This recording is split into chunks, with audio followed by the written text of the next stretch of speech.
Como a leitura modifica o cérebro humano? Quando você lê o título desse vídeo, algo muito específico aconteceu no seu cérebro. Você ativou circuitos que nós, seres humanos, levamos milhares de anos para desenvolver. Decodificar letras, símbolos e significados transformou profundamente o cérebro humano e criou algo que não existia quando a nossa espécie ela surgiu. No início da história humana não existiam letras, não existiam palavras escritas, não, obviamente não existiam livros, né? Existiam apenas sons, gestos, imagens e a necessidade de sobreviver. A gente costuma pensar na linguagem como algo natural e quase sem perceber deduz que a leitura também seja algo natural, mas não é. Nem um pouco. A leitura é uma das habilidades cognitivas mais complexas já desenvolvidas pelo ser humano. E é exatamente por isso que ela é uma das mais frágeis. Isso nos leva a uma pergunta fundamental. Será que essa capacidade tão sofisticada, tão essencial para o pensamento humano, pode estar sob risco por causa dos excessos de tecnologia moderna? Eu sou João Marcos, eu sou médico neurologista e nesse vídeo eu quero explicar, com base em alguns dados da neurociência, como o cérebro humano aprendeu a ler e por que essa habilidade pode estar sendo enfraquecida no mundo digital. Mas antes da gente continuar o vídeo, deixa aqui seu like, se inscreva no canal, e caso goste do vídeo, compartilhe com quem você acha que precisa assistir.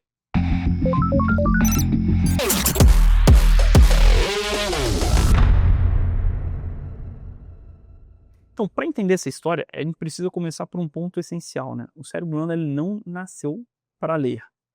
É difícil falar isso, não nasceu para ler, mas você vai entender aqui a ideia central, né? Essa é uma ideia central defendida por uma neurocientista, né, cognitiva, Marianne Wolf, que tem um livro chamado O Cérebro Leitor. Ela é uma das referências mundiais, né, nesse estudo da leitura. Ela explica em diversos livros e artigos, entrevistas, que um cérebro neurotípico ele já nasce com circuitos muito bem organizados para enxergar o mundo e para produzir e compreender a fala. Nós nascemos preparados para ver, nascemos preparados para ouvir, nascemos preparados para falar. Mas não existe no cérebro um circuito genético específico para a leitura. Isso acontece porque a escrita ela é extremamente recente na história da nossa espécie, né? Os primeiros sistemas de escrita surgiram há cerca de 6.000 anos atrás. E esse intervalo de tempo ele é curto demais para que a evolução biológica criasse um gene da leitura. Então, para aprender a ler, o cérebro precisou meio que, entre muitas aspas, tá, pessoal, improvisar. Os símbolos escritos, eles exigiram algo totalmente novo, né? Um símbolo visual passou a representar um objeto, representar uma ideia abstrata, uma emoção e também um som da linguagem. Decifrar esses símbolos deixou de ser apenas enxergar, passou a exigir uma associação, memória, linguagem, atenção e significado. Segundo a neurociência, o cérebro ele resolveu esse desafio de uma forma muito engenhosa, muito inteligente. Ele reciclou circuitos antigos que ele já tinha, circuitos que antes serviam para reconhecer objetos, rostos e padrões visuais, foram adaptados para reconhecer letras e palavras. Esse processo ficou conhecido como a reciclagem neuronal. Um dos primeiros povos a desenvolver a escrita foram os sumérios, na região da Mesopotâmia, onde fica o Iraque atualmente, né? Isso aconteceu por volta de 3.300 a.C., em uma época muito próxima àquela que os egípcios desenvolviam, né? Os hieróglifos, né? Os sumérios eles criaram esse sistema cuneiforme, engravando os símbolos em placas de argila. Então, no começo, os símbolos eles eram desenhos simples.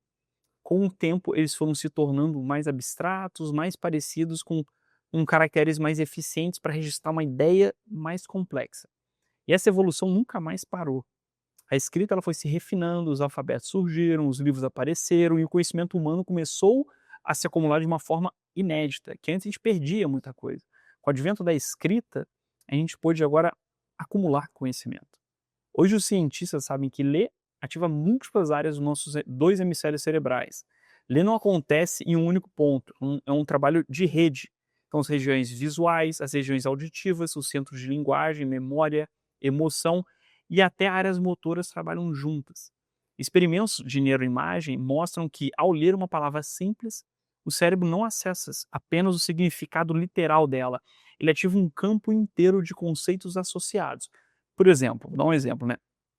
Quando alguém lê a palavra bug, né, ou bug, né, bem brasileirado em inglês, o cérebro ativa simultaneamente a ideia de inseto e de falha de computador. Em inglês, né, bug é inseto, e esse trabalho foi feito com a língua inglesa. Ou até o carro Fusca, chamado de Beetle. né, que a gente teve lá o New Beetle aqui no Brasil. Isso mostra que ler é um processo profundamente associativo e não apenas mecânico. Existe um outro aspecto também que é fascinante, né, que é o idioma que a gente aprende, ele molda a organização do nosso cérebro. Idiomas alfabéticos, como o português ou o inglês, eles ativam fortemente os circuitos fonológicos. Já os sistemas logográficos, como o chinês, a gente vê aqueles desenhinhos ali, ele exige uma participação maior de áreas ligadas à memória visual e à associação espacial. Existem alguns relatos clínicos, né, de pacientes bilíngues que, após sofrerem um AVC, eles perderam a capacidade de ler o chinês, mas mantiveram intacta a leitura do inglês. Isso mostra de uma forma muito clara que os idiomas diferentes recrutam circuitos cerebrais diferentes e áreas dos cérebros diferentes. Então, independentemente do idioma, né, mergulhar na leitura provoca mudanças constantes no nosso cérebro. Você cria novas conexões entre as áreas visuais, linguísticas e emocionais. Quando você lê um romance, o cérebro ele simula as experiências. Tem uma frase, eu não vou me lembrar de quem que é, quem lê um livro, né, quem lê livros vive 1000 vidas em uma. Esse é o poder que a gente tem de evocar aquelas experiências.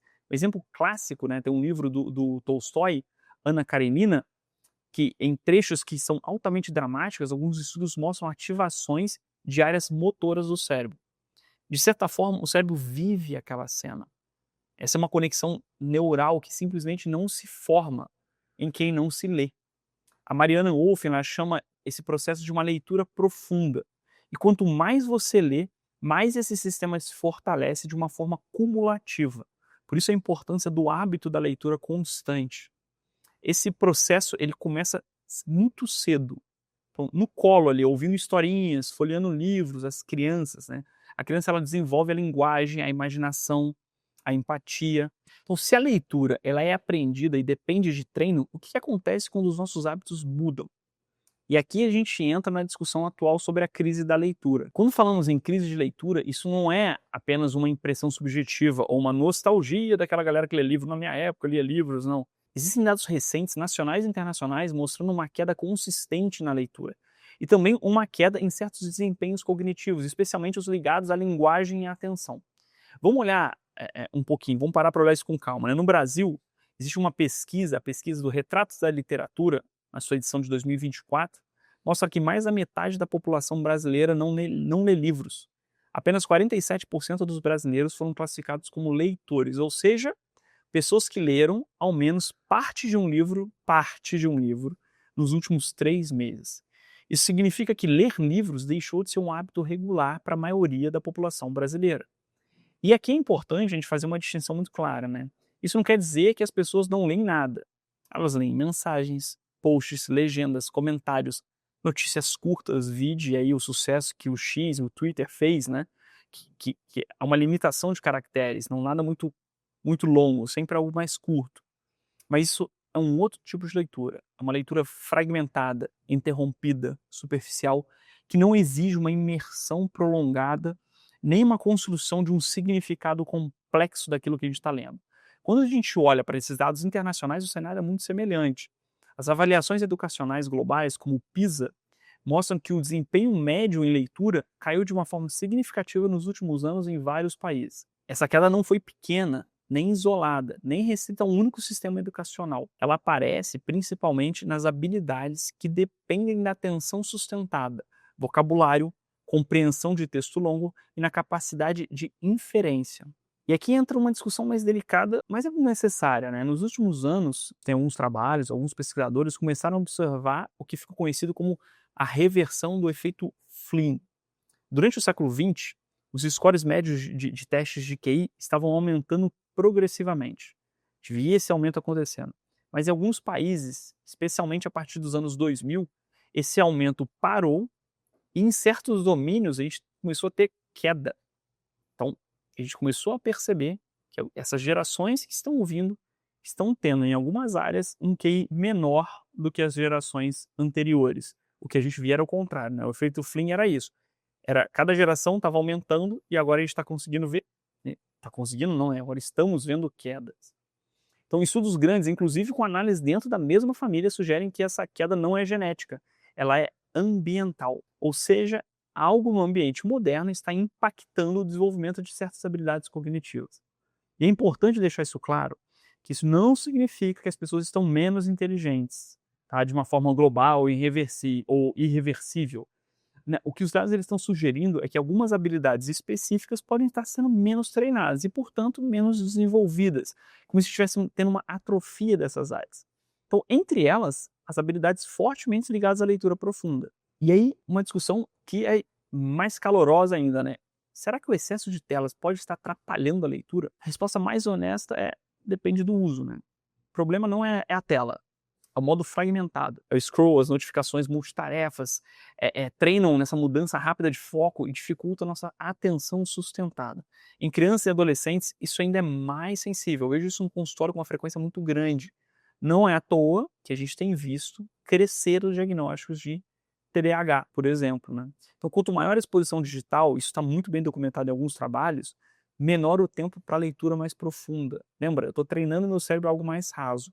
Como que eu consigo parar para desenvolver de uma maneira muito objetiva? Eu preciso ler por aquilo, uma prova, né, um livro que me obrigaram a ler, sei lá, porque está no edital. Eu vou ter muito mais dificuldade porque eu não desenvolvi o hábito e essa área minha está mais atrofiada. Então, sem uma leitura longa e contínua, o cérebro ele perde esse treino. E esse treino, a gente treina o quê? Vocabulário, compreensão complexa, inferência, pensamento crítico. Isso não acontece de um dia para o outro, isso é gradual, né? É plástico. A gente tem esse processo de neuroplasticidade, que é uma capacidade de adaptação do nosso cérebro para coisas boas ou para as coisas ruins.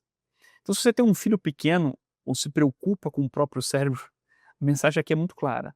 A leitura é uma conquista. Ela precisa ser protegida.